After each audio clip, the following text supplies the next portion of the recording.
that's a different topic. But when it comes to death, I live life for me.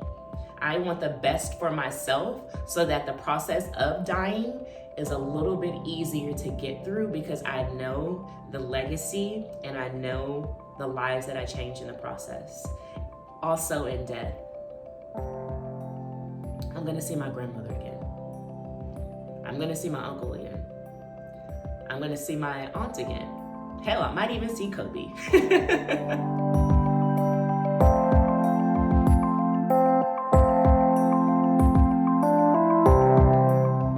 Welcome back to the channel, everyone. My name is Chanel. Thank you guys for being in my corner. If you are new, please go ahead and hit that subscribe button. The content that I provide here is literally all about me, fun, food, family, and friends, a little bit of fitness. If you are interested in a little bit more fitness, you can follow me on all social media platforms at gorgeousgains.com.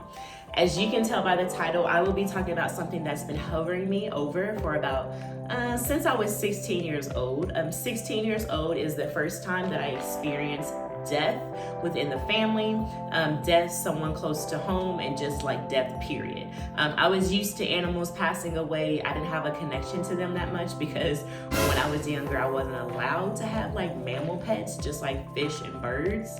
But the first time that I experienced it is something that's hovered over my head for a very long time. I wouldn't say in a negative aspect, but more so as always on my brain, and something that pushes me to live life to the fullest and to, YOLO, because you only live once. So the first death that I experienced was 16 years old. Rest in heaven, my grandmother, Gloria Dean Smith. I actually have her tatted on my hip right here. It is a dove. It is Gloria Dean Smith on my side. It was my first tattoo. It is my only tattoo right now. I miss her to death. She was my best friend. She taught me how to drive, taught me how to change a tire. She taught me what independence was, what being productive was, using your time wisely, being a positive person. I definitely so heartily believe that my grandma instilled a lot of good qualities within myself, along of course with my woman squad of my mother and my aunts and her surrounding friends. She passed away of pancreatic cancer. She had a first quote at a hospital, I believe, here in Oklahoma, Tulsa, Oklahoma City, one of those places. But then she got a second opinion a couple of days or a couple of weeks or a couple of months later, and it found out that her second opinion had found her second quote person had found a cancerous spot. And thank God that she actually got that second opinion, because it saved her life. It gave her a couple more months, and she started going back and forth between Chicago. Still to this day, I'm unsure why she wasn't going from Tulsa to Langston, because that's where she resided, but she was going to Chicago for whatever specific reason. She only had about, I would say 3-6 months. It's kind of blurry. It was 8 years ago, and I was young. I didn't process stuff as maturely and as effectively as I do now. But I just remember her deteriorating and smaller. She was literally like shriveling from a grape to a raisin, and it killed me on the inside. When she passed away, it was so surreal. It was the first death that I experienced, and it was the greatest death that I experienced thus far. After that, her brother is the second most impactful death that I've dealt with. Uncle Raymond, he was really, really tall. He lived out in the country in Guthrie, Oklahoma. His house was not the best structure, not the best foundation, but his spirits and his positivity, his fear of God, and his energy is what made the house a home. Looking outside in, it wasn't the best living conditions for a lot of people, but he wholeheartedly was happy, and that came from the inside out. And one specific thing that I do remember about my Uncle Raymond is that he would always give a bag of pennies for gifts. Like, no lie, guys, a brown bag of pennies. I don't know if he accumulated them over time, over the years, knowing that birthdays are coming up, but that is what he gave as gifts.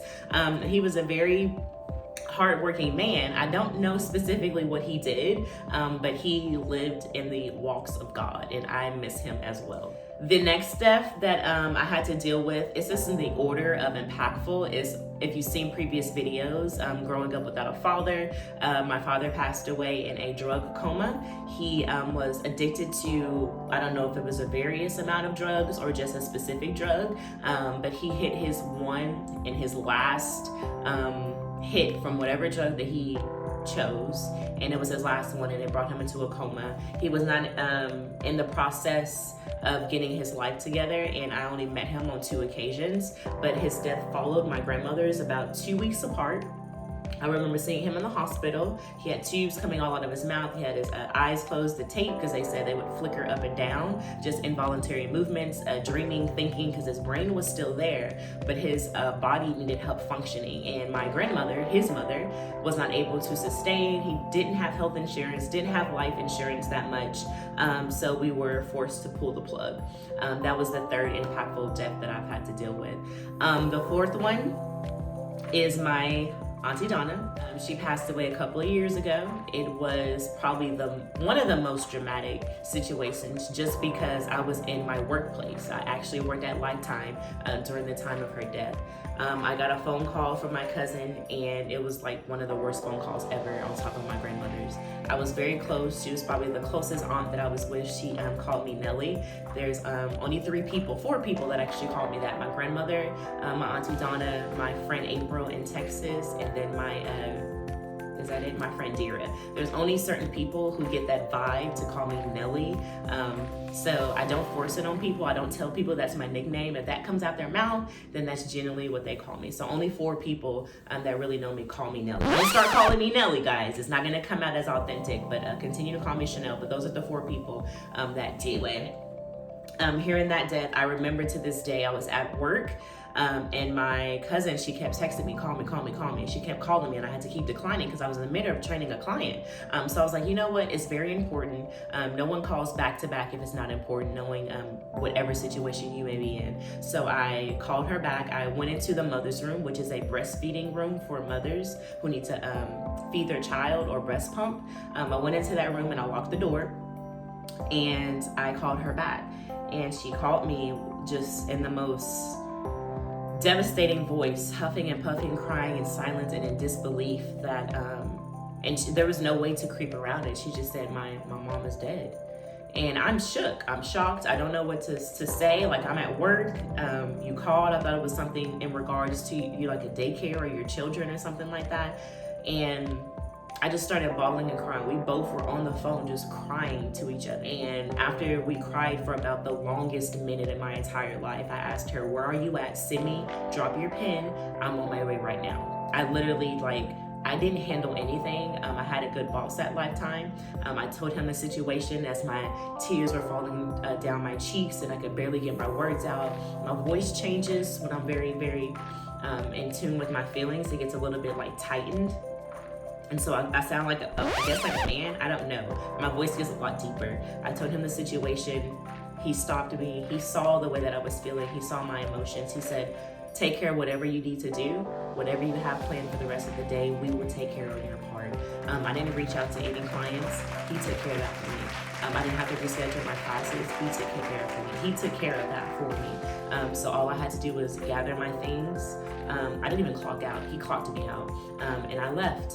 I think he actually had me work the rest of the day, but then I left. I drove there. It was a very, I'm in shock the entire time because I'm confused. It hasn't processed yet. And I get there and I see her and I see the family, and it was horrible. I like to give people their space, just because I like my space. Not everyone likes their space when someone who they love and adore passes. But we went our separate ways because I knew how my cousin was. She needed time by herself. And I just came home in disbelief. And then not shortly after that, not that this was not a huge impact because it's not close to family, when we found out that Kobe Bryant had passed away, and his beautiful daughter, Gigi. So I say all this to say that I wouldn't say that I'm scared to die, is that I'm scared to die knowing that I didn't accomplish anything. I'm scared to die knowing that what I did was not enough, or I didn't inspire enough people. As we live here on earth, we always have to find more and more and more. Motivate. We have to have a purpose to live here on earth. And my purpose is fitness. I inspire and motivate through physical activity. And I'm not scared of death. I'm scared of dying. Dying, I believe, is the process and the journey. I don't know what I'm going to get to death. I don't know how I'm going to die to get to death. But death overall, I'm getting like kind of choked up talking about it. Death overall is something that every human on earth had to experience. And that's why I'm so adamant with people doing whatever the hell that they want to do. We have one life, guys. You worrying about what other people do is so stupid to me. Like, it is so dumb. Like, whether you've experienced a personal death or not, you are going to die. So you need to make most of the seconds, of the minutes, of the hours, of the days, of the weeks, of the months, of the years, of the centuries, of the decades. You need to make that worthwhile. Make that count. It is so easy to be negative and bitter. You're gonna spend 5 years negative and bitter? Find understanding and compromise within yourself and with other people. You can disagree with someone and still respect them. A lot of people don't know this, but I don't necessarily agree being a Christian and practicing the best that I can with being gay or lesbian. But I love, that does not take away how much I love a person. I've had gay friends and lesbian friends. That does not take away from the fact that I love people. Their choice in life has nothing to do with me. If you're happy, I'm happy. I have no problem with that. I told a friend of mine, if my son or daughter is gay, I'll be at that wedding. I am helping you plan that wedding. I'm not gonna necessarily agree what the lifestyle choice is, and what parent agrees with everything that their child does? What friend agrees with everything that their best friend does? What job agrees with every rule and regulation set in place? That's just a part of life. But respect and understanding has to be the underlining denominator to live your life. But when it comes to death, I live life for me. I want the best for myself so that the process of dying is a little bit easier to get through, because I know the legacy and I know the lives that I change in the process. Also in death, I'm gonna see my grandmother again. I'm gonna see my uncle again. I'm gonna see my aunt again. Hell, I might even see Kobe. I'm gonna see them again. And so until then, I'm gonna mark what I can here on earth, because this is not the end game. Earth is just the beginning. Like the flesh and the blood and the body, this is only the beginning. I'm trying to get to the everlasting golden heavenly gates to see my loved ones again. And the title is a little bit misleading just because I didn't know how to necessarily word it, but I'm not scared of death. I'm scared of dying. And I pray that in the future that the Lord eases my heart and my soul to accept the fact that whatever happens, happens, and that I continue to work hard knowing that at the end, I gave it all I could. Family, friends, career, financial, spiritual connection, emotional balance, physical fitness. I gave it my all. I tried to balance it all to the T, and that's all that counts. Live your life, guys. Live your life. Stop living for others. Stop caring what others do. But yes, I'm gonna get off my pedestal. Yeah, this one actually hurt. I almost ended up crying talking about seeing my loved ones again. But this is, again, my channel. This is a different side of it. If you follow me on other social media platforms, you know everything. I'm pretty loud and I dance and I enjoy myself. I'm twerking, I'm smoking hookah. Chanel's Corner is about getting to know me. There's so much more to me than just my biceps. There's so much more to Chanel than twerking her booty. There's so much more to me than exercise. And this is what this channel is about. I hope I touched someone. I hope I opened up the eyes to someone to stop worrying about your neighbors. worrying about what your cousin does. You can be concerned. I did not say, this does not mean don't be concerned. It doesn't mean put all your eggs in one basket, in someone else's basket. Fill your basket up. Put your mask on before you put your neighbor's mask on, as they say on the airlines, okay? Yellow, yellow, yellow. I hope you guys enjoyed this video. I'm gonna go ahead and conclude this. Again, please hit that subscribe button. If you are new to this channel, support me, love me, like me, comment what you think about what I said and your feelings on that. But until then, your girl is out. I hope you have a great rest of your day, and I love you. Bye, guys.